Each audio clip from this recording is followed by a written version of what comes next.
Hello అందరికీ welcome back to my channel Rachana chicken vlogs. ఈరోజు వచ్చేసి కరకరలాడే చికెన్ పకోడాను ఎలా తయారు చేయాలో చూపించబోతున్నమాట. చూసేద్దాం వచ్చేయండి. చికెన్ పకోడాకు మనం బోన్లెస్ చికెన్ను తీసుకోవాలి. చికెన్ను 2 టైమ్స్ వాష్ చేసి పెట్టుకోవాలి. తర్వాత చిటికెడు పసుపు వేసుకోవాలి. 2 టేబుల్ స్పూన్ కారం పొడి వేసుకోవాలి. ఇందులో నేను ఫుడ్ కలర్ వాడడం లేదు. కలర్ కోసం కాశ్మీర్ రెడ్ చిల్లీ పౌడర్ను వాడుతున్నాను. కావాలంటే మీరు ఫుడ్ కలర్ను వాడుకోవచ్చు. అల్లం పేస్ట్ వేసుకోవాలి. ధనియాల పౌడర్ కూడా వేసుకోవాలి.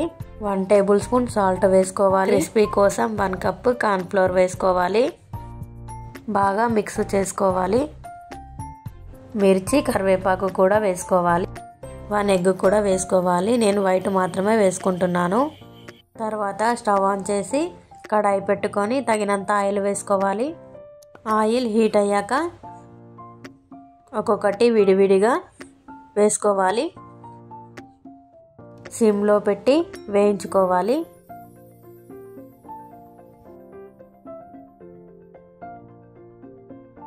తర్వాత కరివేపాకును కొద్దిగా నూనెలో వేయించుకోవాలి. తర్వాత సర్వింగ్ ప్లేట్లోకి తీసుకొని కొత్తిమీరతో గార్నిష్ చేసుకోవాలి. అంతే, సింపుల్గా చికెన్ పకోడా రెడీ అయిపోయింది. మీరు కూడా తప్పకుండా ఈ రెసిపీని ట్రై చేసి చూడండి.